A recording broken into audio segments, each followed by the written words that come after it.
Behind the gilded gates of Windsor Castle, a phone call at 3:47 a.m. would change everything. The heir to the British throne, Prince William, stood in his pajamas as security details rushed through moonlit corridors. What started as whispers in tabloid newsrooms had exploded into a constitutional crisis that would test the very foundations of the monarchy.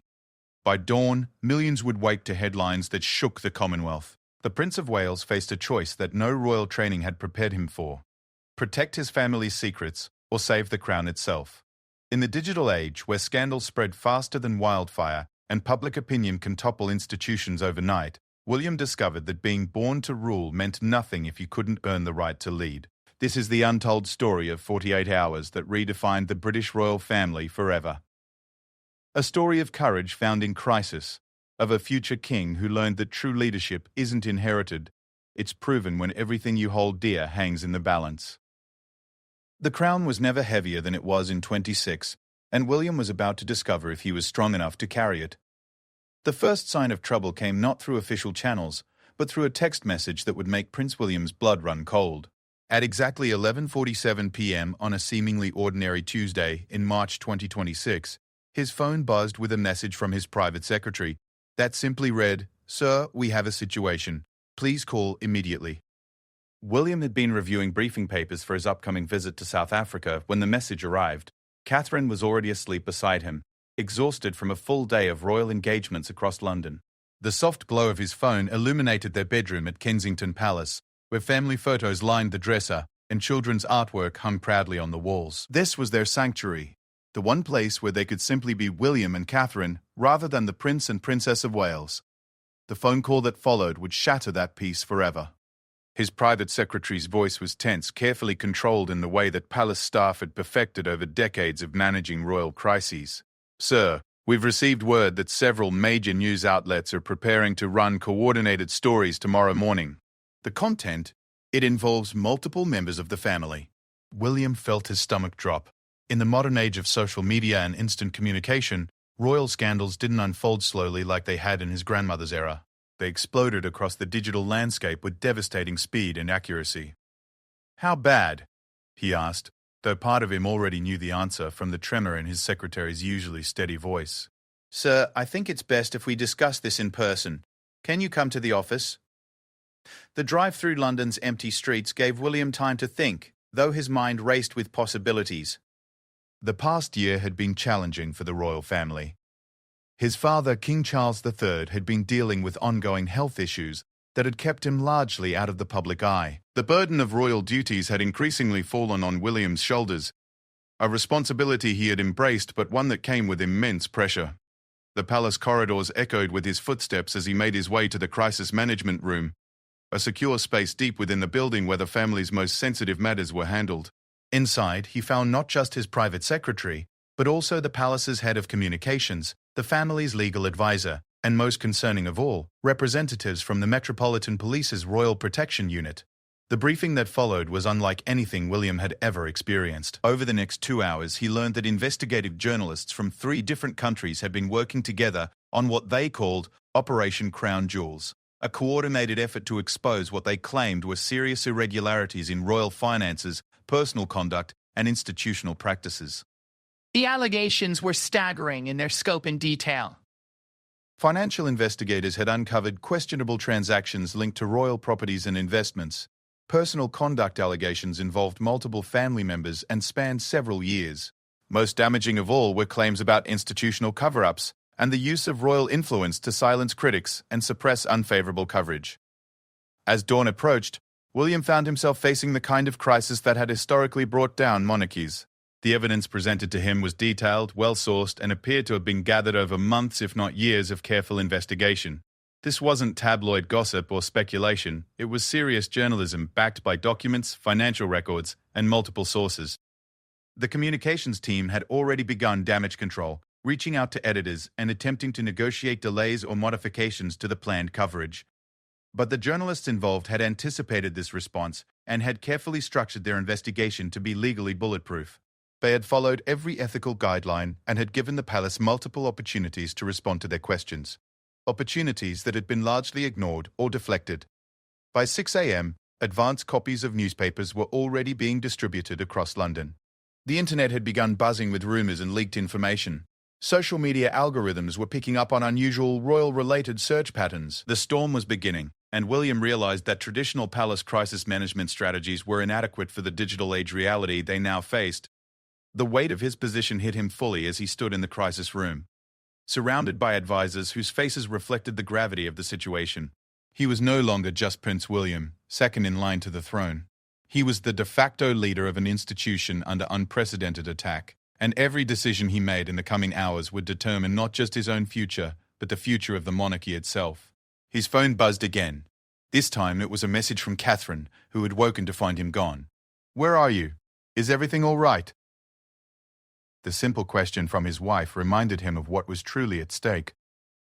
This wasn't just about preserving an institution or protecting a family legacy. It was about protecting the people he loved and ensuring a stable future for his children. The head of communications approached with the latest update. Major television networks were preparing special coverage. International media was scrambling to match the breaking story. Government officials were being briefed. The Archbishop of Canterbury's office had called, seeking clarification. The Commonwealth realms were asking for guidance on how to respond to inevitable questions from their own media. William made his first crucial decision of the crisis. Rather than hiding behind palace walls and traditional no-comment responses, he would face this head-on.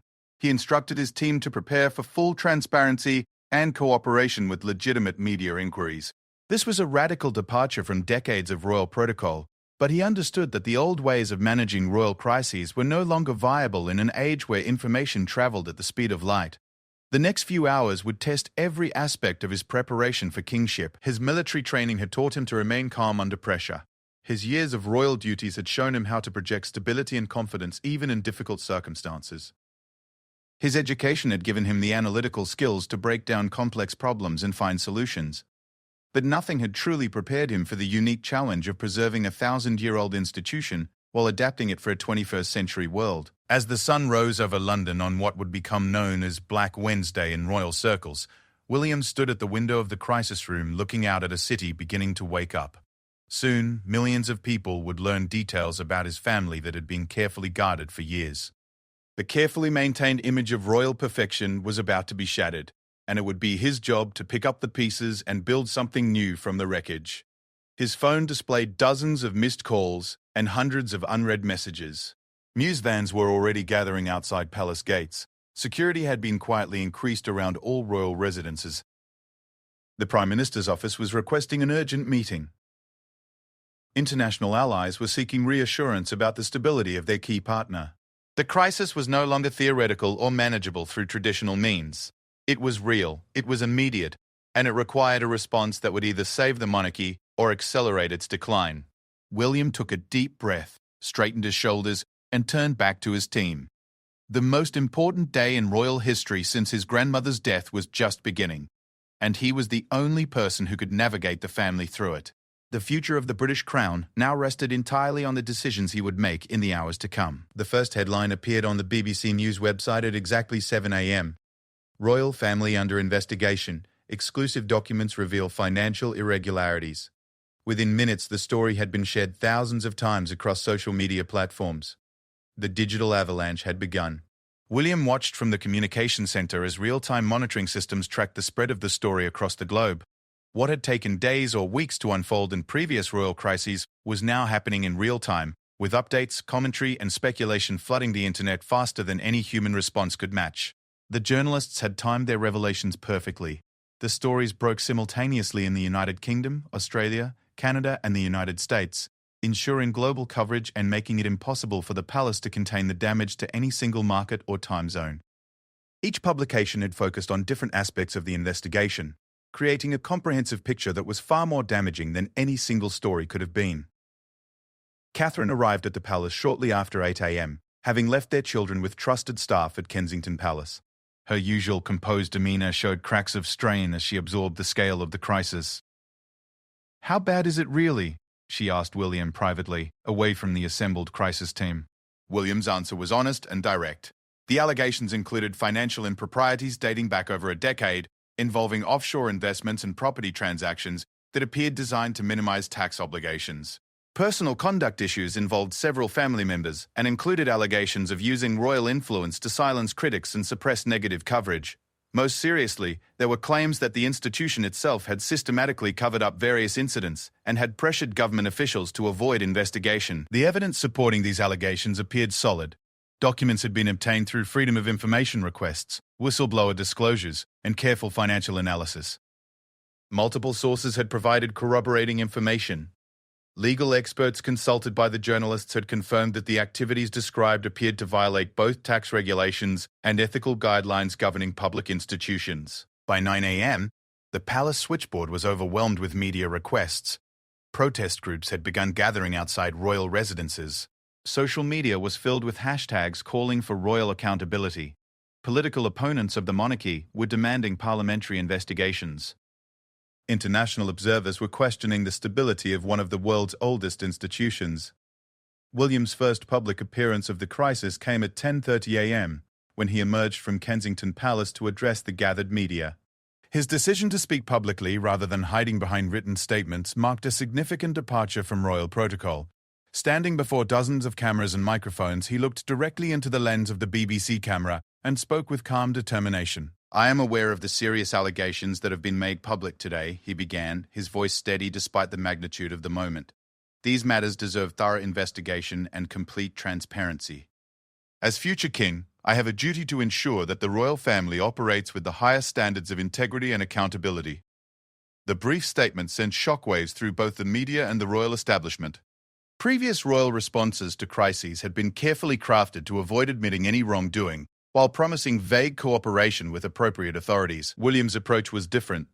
He had essentially acknowledged that there were legitimate questions to be answered, and had committed the family to full cooperation with investigations.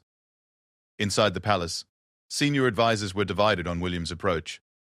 Traditional palace courtiers argued for a more defensive strategy, emphasizing the family's service to the nation and questioning the motives of their accusers.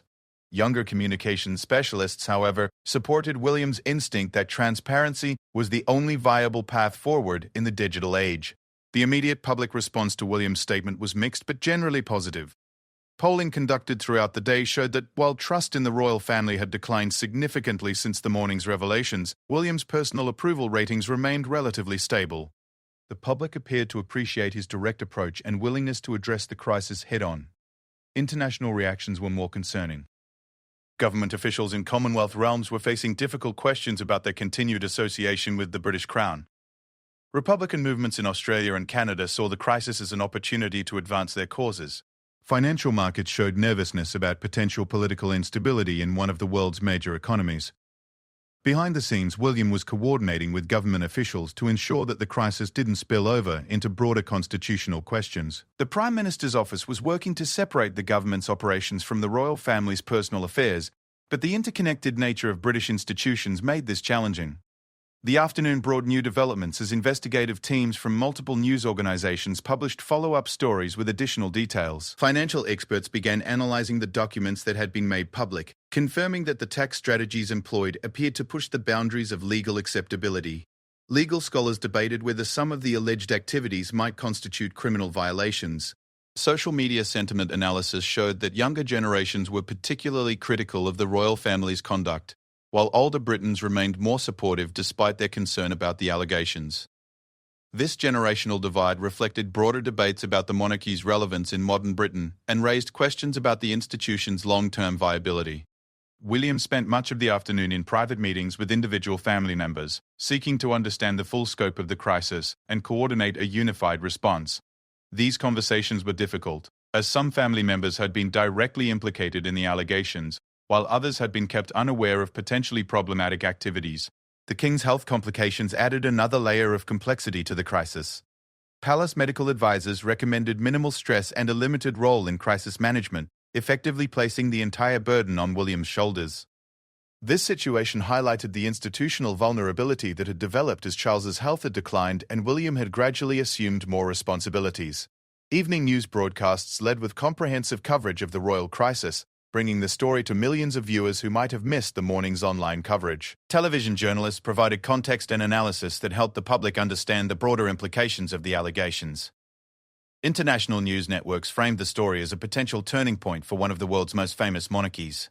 As night fell on the first day of the crisis, William found himself in an unprecedented position. He was effectively leading both the royal family and the broader institution of monarchy through its greatest challenge in decades. The traditional support systems and crisis management protocols had proven inadequate for the speed and scale of a modern media crisis. The palace communications team was working around the clock to respond to media inquiries, coordinate with government officials, and monitor public sentiment. Legal advisors were reviewing documents and preparing for potential investigations. Security officials were assessing threats and adjusting protection protocols based on increased public attention. Throughout it all, William maintained his focus on the central challenge, preserving the monarchy's legitimacy while addressing legitimate public concerns about royal conduct. This balance required him to move beyond traditional royal responses and embrace a level of transparency that made many within the palace establishment uncomfortable. The first day of the crisis had established the parameters of the challenge. The allegations were serious, well-documented, and could not be dismissed or deflected through traditional means. The public's response would depend largely on how William and the royal family addressed these concerns in the days to come. As he prepared for what he knew would be a sleepless night of planning and preparation, William understood that the monarchy's survival might depend on his ability to transform a centuries-old institution while preserving its essential purpose and dignity. The crown had never felt heavier, and the path forward had never been less certain. The second day dawned with newspaper headlines that were even more damaging than the first. Royal family tax schemes. How the crown avoided millions in public obligations dominated the front pages across the Commonwealth. The journalists had saved their most explosive evidence for the second wave, understanding that sustained coverage was necessary to create lasting impact.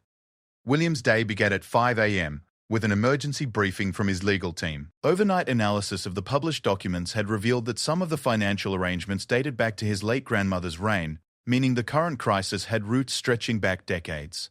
This historical dimension made the situation exponentially more complex, as it suggested systematic rather than isolated problems. The most damaging revelation of the second day involved offshore trust arrangements that had been used to hold royal properties and investments. These structures, while technically legal, appeared designed to minimize tax obligations and shield assets from public scrutiny. Financial experts quoted in the morning's coverage estimated that these arrangements may have saved the royal family tens of millions of pounds in taxes that would otherwise have been paid to the same government that provided their official funding. Catherine joined William for a private breakfast meeting at 6:30 a.m., their first opportunity to discuss the crisis away from advisors and staff. The conversation was frank and difficult. Both understood that their children's future had been fundamentally altered by the events of the past 24 hours. The comfortable certainty of royal life had been replaced by unprecedented uncertainty about the monarchy's survival. "Whatever happens, we protect the children," Catherine said firmly, referring to their 3 young ones who were still largely unaware of the storm engulfing their family. William nodded, knowing that maintaining some semblance of normal family life would be crucial for their psychological well-being during the turbulent period ahead. The morning brought a steady stream of meetings with advisors, government officials, and senior clergy. The Archbishop of Canterbury's visit was particularly significant, as the Church of England's relationship with the monarchy was fundamental to the institution's constitutional role. The Archbishop expressed support for William's transparency approach, but warned that public trust in both institutions was being severely tested. Parliament was scheduled to debate the royal crisis that afternoon, marking the first time in modern history that MPs would formally discuss allegations against the royal family. Opposition parties had called for a full investigation, while government supporters sought to separate the monarchy as an institution from the personal conduct of individual royals. International pressure was mounting throughout the morning. The President of the European Commission had called for full accountability from British institutions. Republican movements in Commonwealth realms were organising protests and demanding constitutional reviews. Financial markets continued to show nervousness about potential political instability.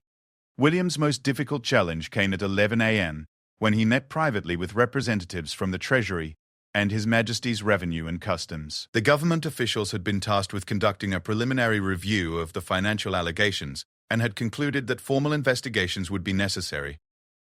This meant that the royal family would face the same scrutiny applied to any other citizen suspected of tax irregularities. The irony was not lost on anyone present. The royal family, which served as the ultimate symbol of British law and order, was now subject to investigation by the very institutions they represented. William understood that cooperating fully with these investigations was essential for preserving any hope of restored public trust. The afternoon parliamentary debate was broadcast live and watched by millions. Opposition MPs delivered scathing attacks on royal privilege and called for fundamental constitutional reform. Government supporters defended the monarchy's overall contribution to British society while acknowledging the need to address specific allegations. The debate was passionate but largely respectful, reflecting the gravity of the constitutional moment. William watched the parliamentary proceedings from his private office, accompanied by constitutional experts who provided real-time analysis of the legal and political implications. The consensus among these advisers was that the monarchy could survive the current crisis, but only if the royal family demonstrated genuine accountability and implemented meaningful reforms. The turning point of the day came at 3 p.m. when William received a call from his father. King Charles, despite his health challenges, had been following the crisis closely and wanted to provide guidance to his heir. The conversation lasted nearly an hour and proved to be crucial in shaping William's subsequent approach. Charles shared his perspective on previous royal crises and emphasized the importance of protecting the institution even when individual family members might face consequences. He also expressed regret for any decisions made during his own tenure that had contributed to the current situation. Most importantly, he gave William explicit authority to make whatever changes were necessary to preserve the monarchy's future. Armed with his father's support, William convened an emergency meeting of senior royals and their closest advisers. The gathering included representatives from all major royal households and was designed to coordinate a unified response to the crisis. The meeting was tense, as some family members resented the increased scrutiny, while others supported William's transparency approach. The discussion revealed the full scope of problematic activities and decisions stretching back years. Some family members had been unaware of the financial arrangements that were now causing public outrage. Others had raised concerns privately but had been overruled by senior advisers who prioritized tax efficiency over public perception. William's leadership during this family meeting proved crucial. He listened carefully to all perspectives, but made clear that the old approaches were no longer viable. The family would need to accept short-term damage to their reputations in exchange for the possibility of long-term institutional survival. The evening brought another wave of media coverage, as journalists published additional documents and expert analysis. Television news programs featured extensive discussions about the monarchy's future, with constitutional scholars offering varying perspectives on potential reforms. Public opinion polls showed continued erosion of trust but also suggested that William's handling of the crisis was preventing complete collapse of royal support. International coverage was increasingly focused on the broader implications for Commonwealth relationships and constitutional monarchy. Political scientists in university programs worldwide were analyzing the crisis as a potential case study in institutional adaptation under pressure. Social media continued to drive public discourse, with hashtags related to the royal crisis trending globally. Speed and intensity of online discussion created challenges for palace communication staff, who struggled to respond to rumors and misinformation in real time. William personally reviewed social media sentiment reports throughout the day, understanding that public opinion was being shaped as much by online discussion as by traditional media coverage. The day concluded with a private dinner meeting between William and Catherine, their first opportunity for extended personal conversation since the crisis began. Both were exhausted from the intensity of the past 48 hours, but they used the time to plan their approach for the challenges ahead. They discussed the impact on their children, who had begun asking questions about the unusual activity around their home and the presence of additional security personnel.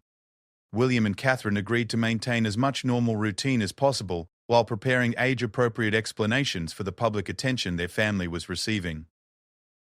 The conversation also covered the possibility that the monarchy might need to undergo fundamental changes to survive. Both understood that their eventual reign, whenever it might begin, would likely look very different from previous royal eras. The crisis was forcing an evolution that might have taken decades to occur naturally. As the second day of the crisis concluded, William had established himself as the de facto leader of the royal response. His combination of transparency, accountability, and determination to preserve the institution while reforming its practices had prevented complete disaster while leaving significant challenges ahead. The path forward remained uncertain, but William had demonstrated the leadership qualities necessary to navigate unprecedented circumstances. The monarchy's survival would depend on his ability to continue balancing competing pressures while maintaining public trust during the most difficult period in modern royal history. The weight of leadership had settled firmly on his shoulders, and there was no turning back from the transformative process he had initiated. The third day of the crisis marked a crucial turning point when William made the decision that would define his legacy and the future of the British monarchy. Standing before the assembled media at 10 a.m. outside Buckingham Palace, he announced the establishment of an independent royal review commission that would have unprecedented access to royal finances, operations, and decision-making processes. The British people deserve complete transparency from their institutions, William declared, his voice carrying new authority born from the crucible of crisis. Today, I am announcing the creation of an independent commission with full powers to investigate any and all aspects of royal operations. We will hold nothing back and will implement whatever reforms are recommended. The announcement sent shockwaves through both the royal establishment and the broader political system. Never before had the monarchy voluntarily subjected itself to such comprehensive external scrutiny. Senior palace officials privately expressed horror at the precedent being set, while constitutional experts debated the implications for royal prerogative and institutional independence. The commission would be chaired by a former Supreme Court justice and include financial experts, constitutional scholars, and representatives from civil society organizations. Their mandate would cover not only the specific allegations that had triggered the crisis, but also broader questions about royal accountability, transparency, and public funding. Public reaction to William's announcement was overwhelmingly positive. Polling conducted immediately after his statement showed a significant recovery in royal approval ratings, particularly among younger demographics who had been most critical during the first 2 days of the crisis. Social media sentiment shifted markedly, with many praising William's courage in embracing such comprehensive reform. International observers were equally impressed by the bold nature of William's response. Editorial writers in major newspapers across the Commonwealth praised the move as evidence of institutional maturity and adaptability. Republican movements found their arguments somewhat deflated by the monarchy's willingness to undergo such radical self-examination. Behind the scenes, William was working tirelessly to manage the complex logistics of the commission's establishment while maintaining royal duties and family responsibilities. The process required coordination with government lawyers, consultation with parliamentary officials, and careful negotiation with family members who would be subject to investigation. The most challenging aspect was gaining cooperation from family members who were directly implicated in the allegations under investigation. Some senior royals initially resisted the idea of external oversight, arguing that the monarchy's traditional independence was being compromised. William's response was direct and uncompromising. The alternative to voluntary transparency was potential abolition. Catherine played a crucial role in family negotiations, using her position as an outsider who had married into the royal family to bridge divides between traditional perspectives and reformist approaches. Her conversations with family members often focused on the practical reality that public expectations had fundamentally changed and that adaptation was essential for survival. The Commission's first public hearing was scheduled for the following week, but preliminary work began immediately. Teams of investigators were granted access to financial records dating back 20 years. Former palace employees were invited to provide confidential testimony. External auditors began reviewing investment strategies and tax arrangements.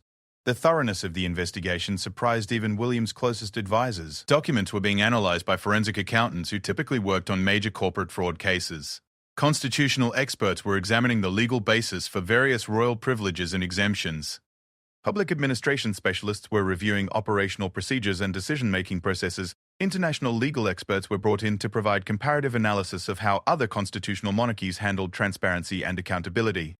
The Commission studied models from Scandinavia, the Netherlands, and other countries where royal families had successfully adapted to modern expectations while maintaining their institutional roles.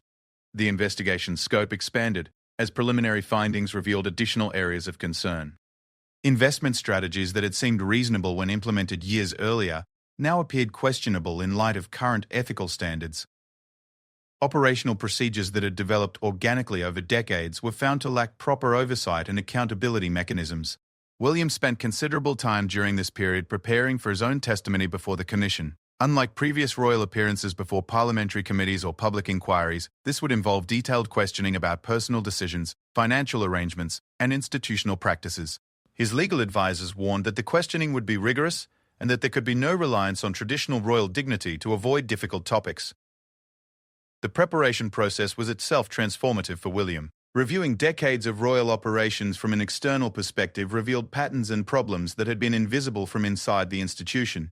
The experience reinforced his conviction that fundamental reform was necessary and that the crisis had provided an essential opportunity for institutional renewal. Media coverage during this period shifted from crisis reporting to analysis of the reform process itself. Journalists who had initially focused on exposing royal wrongdoing began examining the broader implications of the Transparency Initiative. Constitutional experts provided ongoing commentary about the precedents being set and their potential impact on other public institutions. The international dimension of the story continued to evolve as other Commonwealth countries watched the British monarchy's adaptation process. Some observers suggested that successful reform in the United Kingdom might strengthen rather than weaken the Commonwealth connection, as it would demonstrate the institution's ability to evolve with changing times. William's leadership during this transformative period required him to balance multiple competing pressures. He needed to maintain family unity while implementing reforms that some relatives opposed. He had to preserve royal dignity while embracing unprecedented transparency. He was required to uphold constitutional traditions while fundamentally altering how those traditions were practiced. The personal cost of this leadership became apparent to those closest to William. The stress of managing institutional transformation while dealing with family tensions and constant media scrutiny was enormous. Catherine later described this period as the most challenging of their marriage, as William struggled with the weight of responsibility for both family and institution. Yet the process also revealed William's strengths as a future monarch. His ability to remain calm under pressure, his willingness to make difficult decisions, and his skill at building consensus among diverse stakeholders all proved crucial during the transformation period. Traditional royal training had not prepared him for this situation, but his personal character and modern perspective proved equal to the challenge. The Commission's work began producing results even before formal hearings commenced.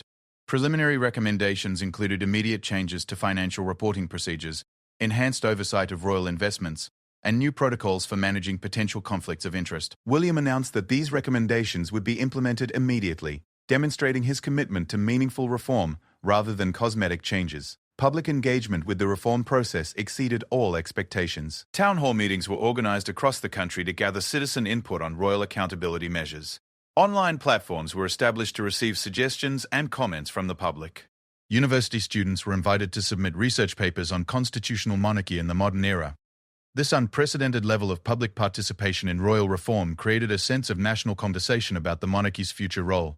Rather than being a crisis imposed on the institution from outside, the process became a collaborative effort to adapt one of the world's oldest institutions to 21st century expectations. As the transformation period concluded, William had successfully converted the greatest crisis in modern royal history into an opportunity for institutional renewal.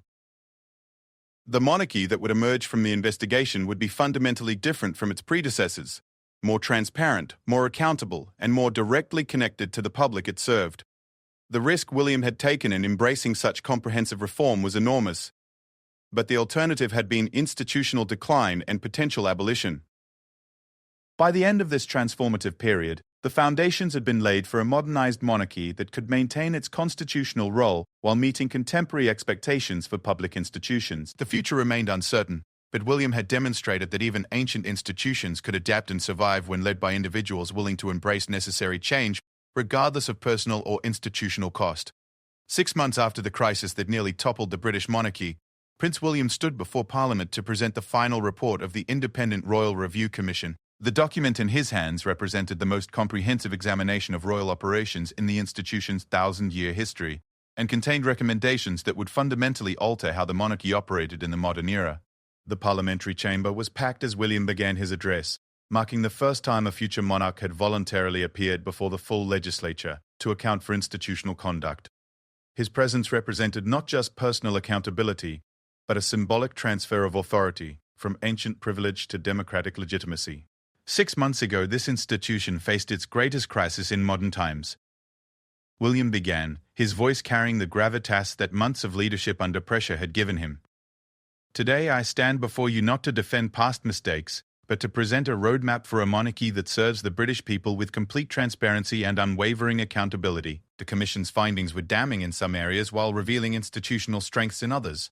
Financial irregularities dating back decades were confirmed, resulting in voluntary payments to the Treasury totaling over £40 million in back taxes and penalties. Personal conduct issues involving several family members had been substantiated, leading to reduced public roles for those individuals and enhanced oversight of all royal activities. More significantly, The investigation had revealed systematic problems with royal operations that went far beyond individual misconduct. Decision-making processes lacked proper oversight. Financial management operated with insufficient transparency. Public funding was used inefficiently, and there were inadequate mechanisms for ensuring royal activities aligned with contemporary public expectations. William's presentation of these findings was unflinching in its honesty. He acknowledged mistakes, accepted responsibility for institutional failures, and committed to implementing every one of the Commission's 97 recommendations. The comprehensive nature of the reform package demonstrated his understanding that cosmetic changes would be insufficient to restore public trust. The new framework established by the Commission created unprecedented transparency requirements. All royal finances would be subject to annual independent audit with public disclosure of major expenditures and investment strategies. Royal diaries would be published quarterly showing how public funds supported official duties. Ethical guidelines would govern all royal activities with independent oversight of compliance.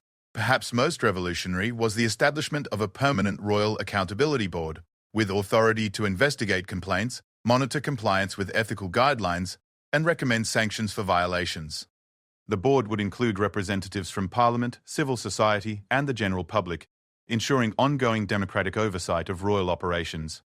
The public response to William's parliamentary address and the Commission's final report was overwhelmingly positive. Polling showed that royal approval ratings had not only recovered to pre-crisis levels, but had actually exceeded them. The transparency and accountability measures implemented during the reform process had created unprecedented public confidence in royal operations.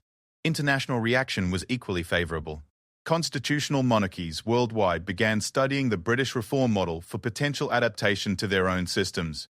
Republican movements in Commonwealth countries found their arguments weakened by the monarchy's successful evolution. Political scientists hailed the process as a masterclass in institutional adaptation under pressure. The personal impact on William had been profound. The crisis and its aftermath had accelerated his development as a leader and forced him to confront fundamental questions about monarchy's role in democratic society. His handling of the transformation had earned respect across the political spectrum and established his credentials for eventual kingship. Catherine's role throughout the crisis had also evolved significantly. Initially supporting William privately while maintaining public composure, she had gradually become more involved in the reform process itself. Her perspective as someone who had chosen to join the royal family provided valuable insights into how the institution could better connect with contemporary British society. The children had been remarkably resilient throughout the upheaval, though the experience had certainly shaped their understanding of royal responsibility. William and Catherine had used the crisis as an opportunity to teach their children about accountability, public service, and the importance of adapting to meet legitimate public expectations. Family relationships had been tested by the crisis and reform process. Some senior royals never fully accepted the need for such comprehensive changes and maintained private criticism of William's approach. Others, however, came to appreciate how the reforms had strengthened rather than weakened the institution's long-term prospects. King Charles's health had gradually improved during the transformation period, allowing him to resume limited public duties and provide ongoing guidance to William. The father-son collaboration during the crisis had strengthened their relationship and established clear expectations for the eventual transition to William's reign. The financial impact of the reforms was substantial but manageable. Beyond the voluntary tax payments, implementation of new oversight systems and transparency measures required significant investment. However, these costs were offset by increased efficiency in royal operations and enhanced public support for royal funding. The constitutional implications of the reforms were still being analysed by legal experts. Some argued that the monarchy's voluntary subjection to democratic oversight had fundamentally altered the constitutional balance. Others contended that the reforms had strengthened rather than weakened the institution by demonstrating its compatibility with contemporary democratic values. 1 year after the crisis began, William reflected on the transformation during a private interview with constitutional historians. He acknowledged that the process had been extraordinarily difficult, but emphasized that it had been essential for the monarchy's survival. The alternative to voluntary reform had been gradual irrelevance and eventual abolition.